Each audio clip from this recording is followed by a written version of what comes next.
Agora vamos resolver a questão 39 da prova de técnico judiciário, telecomunicações e eletricidade 2006, TRT, 24ª região. Esta prova foi aplicada pela Fundação Carlos Chagas, FCC. Um transformador possui a especificação de 110 de 220 volts por 15 mais 15 volts 2 amperes. Isso aqui no primário, isso aqui no secundário.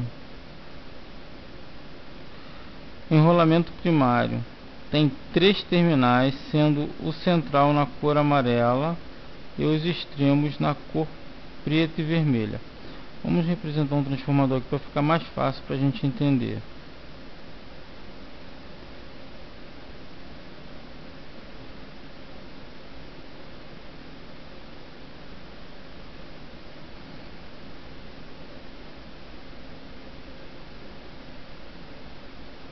Aqui você tem o fio preto,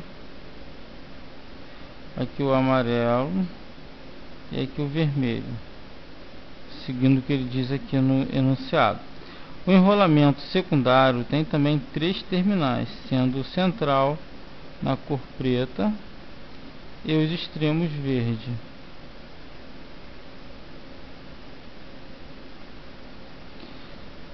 Analise as seguintes afirmações referentes ao transformador descrito acima. Bom, primeiro vamos fazer aqui umas inferências ao conhecimento, ao transformador, né, do nosso conhecimento de transformador. Daqui para cá ele diz que eu tenho 15 volts, para cá tem mais 15, então aqui no total eu tenho 30 volts. Ele diz que a capacidade do meu secundário é de 2 amperes. Já aqui no primário eu tenho 3 fios. Se eu ligar aqui no preto e no amarelo, eu estou ligando o transformador em 110 volts, ou se eu ligar no amarelo e no vermelho, também estou ligando em 110 volts. Já se eu aplicar uma tensão aqui, eu tenho que aplicar 220 volts entre o preto e o vermelho para que esse transformador dê meus 15 aqui e 30 aqui. Outra relação que nós vamos ter que salientar aqui agora nesse momento vai ser o seguinte: todo transformador ele tem um núcleo de ferro onde são enroladas as espiras das bobinas. E você vai lembrar que a minha tensão do primário vai gerar um fluxo, dependendo do número de espiras dele, um fluxo que vai variar de acordo com a minha frequência da rede primária. Então esse fluxo vai variar no tempo. E o meu secundário vai estar exposto a esse fluxo e vai ter uma tensão gerada nele que vai depender do número de espiras que ele possui no secundário, vezes a mesma variação, uma vez que eles estão sobre o mesmo núcleo de ferro, e aqui tem o mesmo fluxo variando para ambas as bobinas. Dessa relação eu vou fazer o seguinte: como esse termo é igual a esse, nós vamos escrever essa fórmula dessa seguinte forma. Vamos passar para lá dividindo, igual a variação do fluxo no passar do tempo, que vai ser igual ao minha tensão no secundário, dividido também pelo número de espiras que eu acompanho a bobina secundária. Retirando esse termo daqui, nós vamos ficar com EP NP igual a ES NS. Essa é uma das relações mais cobradas de transformador. A outra é o seguinte: a minha potência no primário, minha potência aparente no primário, vai ter que ser igual à minha potência aparente no secundário.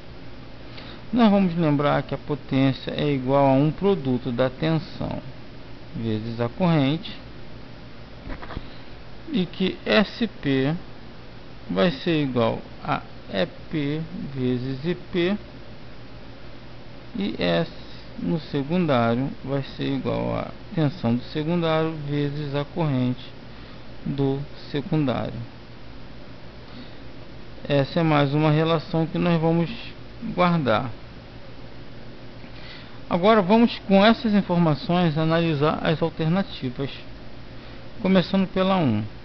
Alimentando o enrolamento primário com tensão de 110 volts por meio dos terminais preto e amarelo, e estando o secundário sem carga, a corrente no primário será de 2 amperes. Aqui, sem carga significa dizer que a minha corrente do secundário vai ser igual a zero, não tem carga.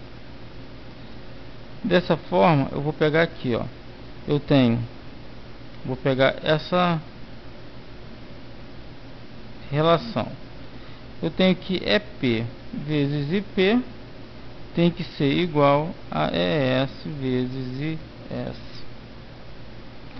Se meu IS é zero, meu ES vai ser 15 volts. Meu IP a gente não sabe. O meu IP é IP e o meu EP é 110. Ou seja, IP vai ser igual a 0 dividido por 110, que é igual a 0. Então, a alternativa 1, ela está falsa, porque a minha corrente no primário vai ser igual a 0 ampere. Alimentando o enrolamento primário com tensão de 220 volts por meio dos terminais preto e vermelho, vamos voltar para a figurinha, preto e vermelho. Estando secundário sem carga, a tensão entre os terminais verde será de 30 volts. Basta você olhar aqui para o diagrama.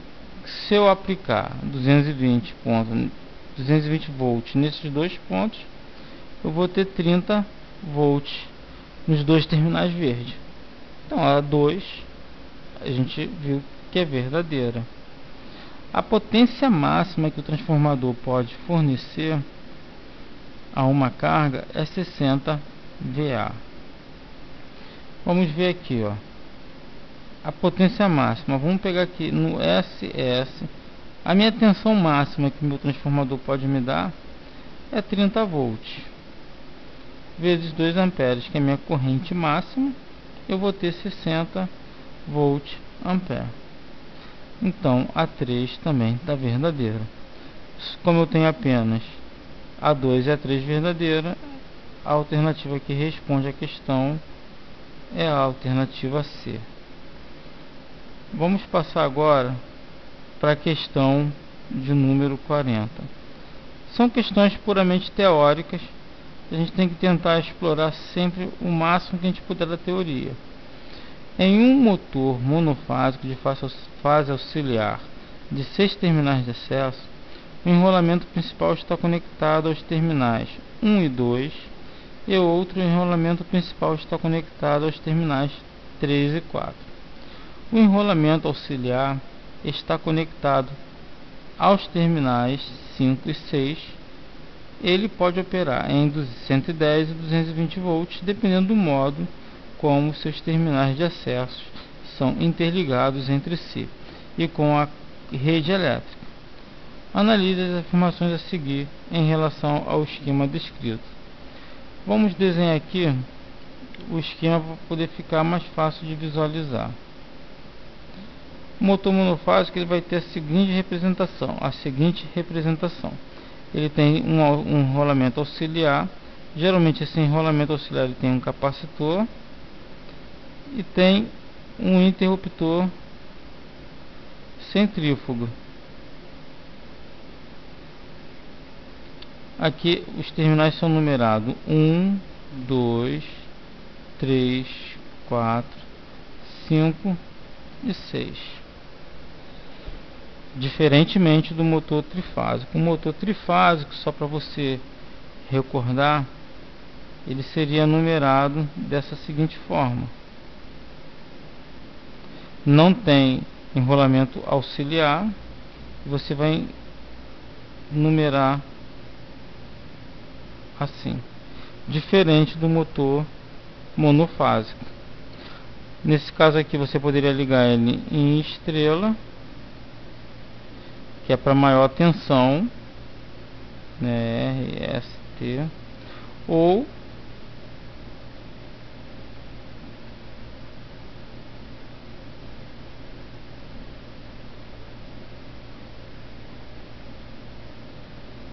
ligá-lo em triângulo, que é para menor tensão.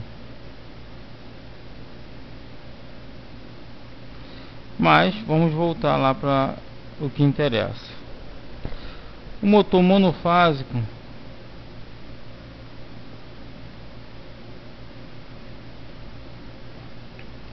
você faz o seguinte: você liga os terminais 1, 3 e 5. Aqui embaixo você liga 1, 2, 4 e 6. Isso aqui é a configuração para 110 volts. Você liga os dois enrolamentos principais em paralelo e o auxiliar também em paralelo. Lembrando que para fazer esse motor girar para o lado contrário,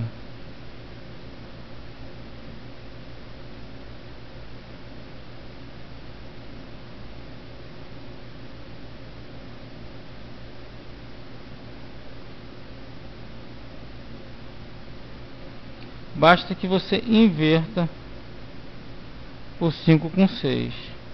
Você tira aqui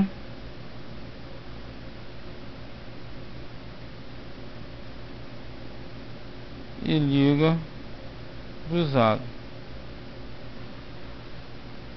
O motor, para ligar esse mesmo motor em 220,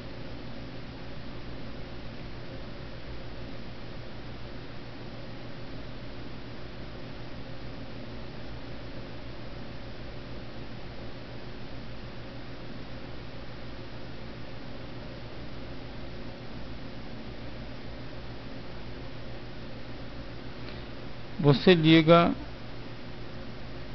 uma fase aqui, continua aqui, e a outra fase aqui, que para 220 volts. Você liga as duas bobinas principais em série e a partida para um lado, e se você quiser inverter o sentido dela, você liga para o outro, inverte o 5 com 6.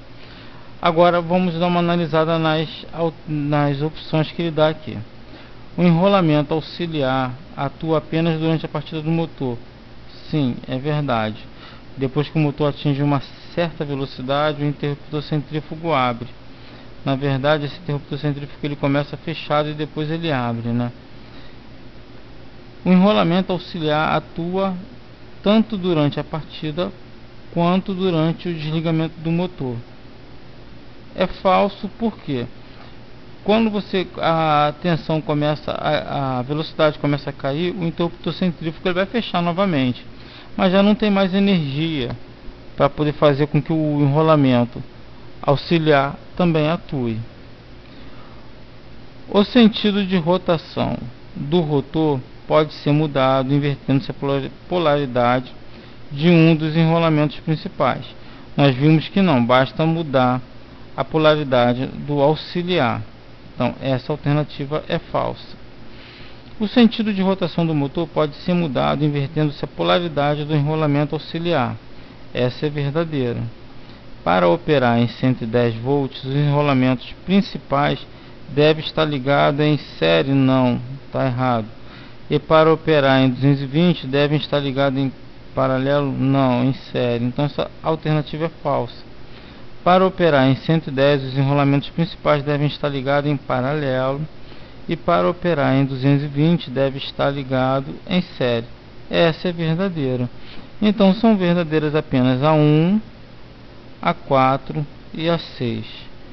1, 4 e 6. Marca a alternativa certa, que ela responde corretamente a questão. Por enquanto é só. Até a próxima.